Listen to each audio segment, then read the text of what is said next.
May the words of my mouth and the meditations of our hearts be always acceptable unto thee, O Lord, our rock and our Redeemer. Amen.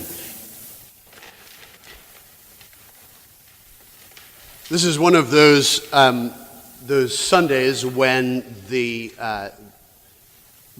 readings they all hang together, but they all kind of go in different directions. So I'm going to focus on the Old Testament reading today. We have this famous passage about the prophet Elijah on Mount Horeb and the still small voice. But I don't think we always get this in context. So I need to go back a bit and kind of set the stage for what's going on here. Elijah is the great opponent of King Ahab and his wife Jezebel. Remember that we are in the northern kingdom of Israel with its capital of Samaria, where they have forbidden people to travel to Jerusalem for worship. Instead, they have set up golden calves. Yes? Golden calves, once again, just like in the Exodus. And the kings of Israel, that is the northern kingdom, worship these idols. Some of the people still try to keep the covenant with Yahweh, but it is difficult under the circumstances. Once Ahab becomes king, it gets even worse. You see, Ahab married Jezebel, who was a Sidonian princess who worshipped Baal, among other gods, but particularly Baal, and he worships with her and builds temples to her gods. They sacrificed some of their children to these gods, and they encouraged others to do the same. Not only that, Jezebel isn't content to leave the faithful Israelites, the few of them, alone to worship the true God in obscurity. She tries to stamp out the faithful remnant. So this is where Elijah comes in. The worshipers of Baal believe that he controls the rain. And so Elijah proves them wrong. He prophesies that there will be absolutely no rain at all until God tells him otherwise. And then he goes away into hiding. And the drought continues. No matter what the prophets of Baal do, no matter what they sacrifice, they cannot get Baal to send rain. And everyone is starving, and Ahab is trying to find Elijah to sort it out. And when Elijah finally comes back, he invites all the people to a contest on Mount Carmel. He says, "Look, Baal has all these prophets here, 450 of them, and God, Yahweh, has only me. Let's set up 2 altars, one to Baal and one to Yahweh, and will each of us set up a sacrifice on the altar. But here's the catch. You can't set a fire. Whichever God lights the fire for the sacrifice on his altar is the real God." And everybody says that seems fair, and so they go ahead and do it. And the prophets of Baal, all 450 of them, dance around and call out to their God and cut themselves to offer him their blood. And they do this for 6 hours, from about 9 a.m. to 3 p.m., and nothing. So then Elijah sets up his sacrifice, and he gathers all the people around, and he digs a trench all the way around the altar. And he has people pour 4 big buckets of water all over the wood and the sacrificial bull, and so that they're drenched completely. And then he has them do it 2 more times, so that even the trench around the altar is full of water. There is no way this stuff is going to spontaneously ignite. And then he says a very simple prayer. Mendelssohn said it to music. If you ask me later, I'll sing it for you. But basically, he just says, Lord, show these people that you're God. And the fire falls. And it's not just the sacrifice and the wood that burn up. Even the stones of the altar are consumed by the fire that God sets on his altar. So Elijah then has the people help him put all of the idolatrous prophets, the priests of Baal, to death. And he tells Ahab, now it will rain. And it does. But Jezebel is not amused.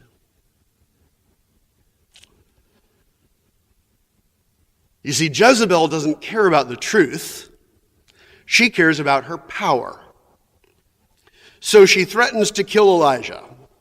And Elijah's support from the people seems to evaporate, as it often does in these situations when the powers that be stamp down on something, right? And so Elijah is afraid, and Elijah runs for his life. And eventually he runs all the way down through the southern kingdom of Judah into the desert, all the way to Mount Horeb. And that is actually where our reading begins. But in order to make sense of that reading, you have to know all of this.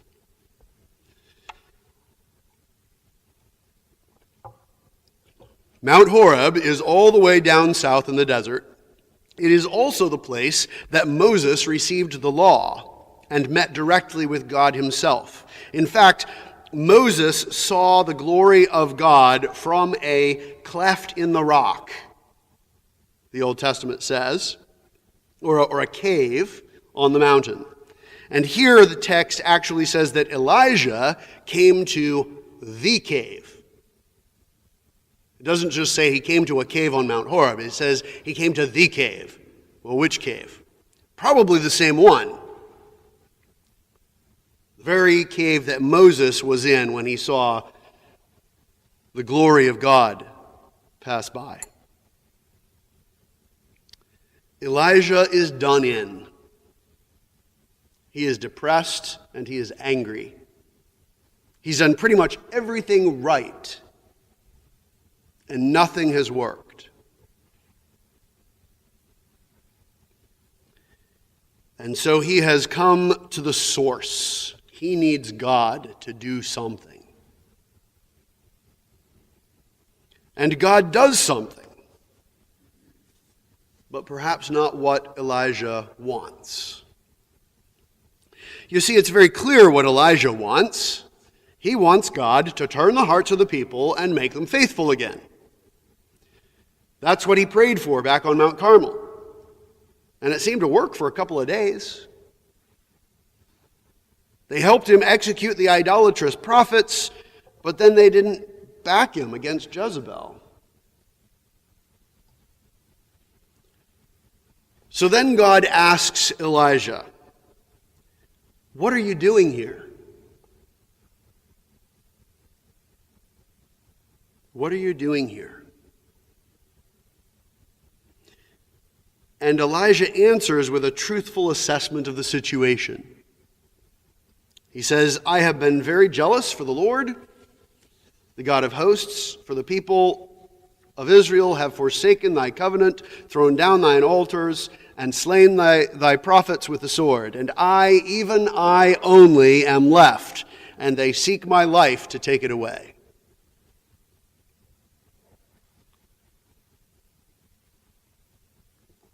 He's not being defensive. He's not being boastful. He's not even really exaggerating, although it turns out it's not quite as bad as he thinks it is.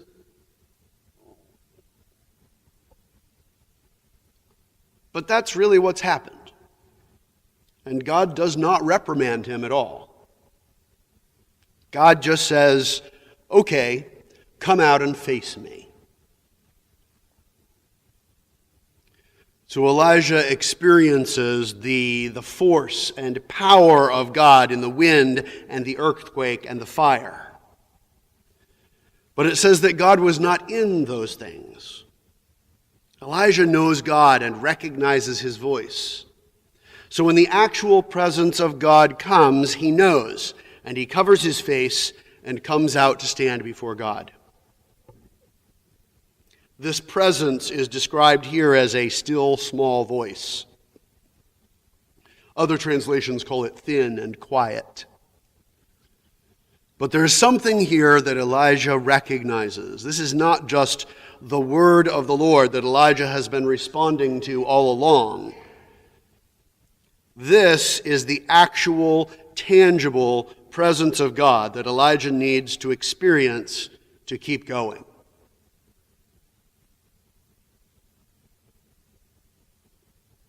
Later on in our gospel reading, Jesus, that very presence of God, will go up a mountain, and Moses will meet him there.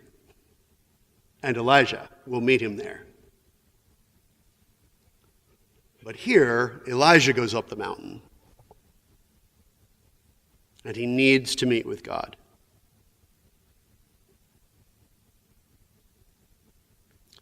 Because this is the thing about God. He gives us what we need to do what he has called us to do. He doesn't give us wonderful, ecstatic experiences just because he wants to give us warm fuzzies. He gives us the tools to be faithful. And sometimes warm fuzzies are exactly what we need, right, to be faithful. But sometimes we need other things. Sometimes we need instruction. We just need to know what to do next. Elijah wanted security and love. He wanted to be able to go home and have people listen to him because they wanted to hear what God had to say. He wanted God to fix his circumstances. And instead, what he got was marching orders. He is to go all the way north again, through the southern kingdom of Judah, through the northern kingdom of Israel, into the kingdom of Syria. He's to go all the way to the capital of Syria in Damascus, and anoint a Syrian king, so that that pagan can bring God's judgment down on Israel. That's what God says to do. And then he is to come back to anoint a king of Israel to destroy Jezebel and her children. And then he is to anoint another prophet to take his own place. And that's it.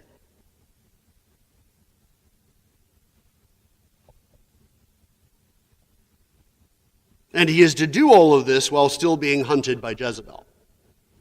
Yay!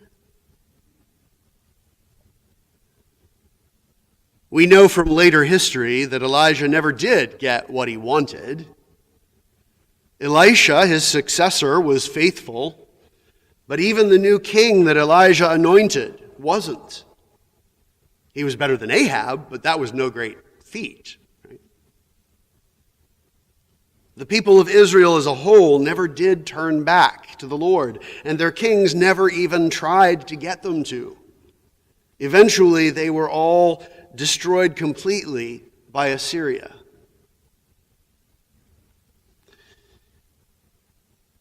Now remember that Elijah eventually was taken up bodily into heaven to be with God. That's how close he was to God. If Elijah, of all people, never got what he wanted.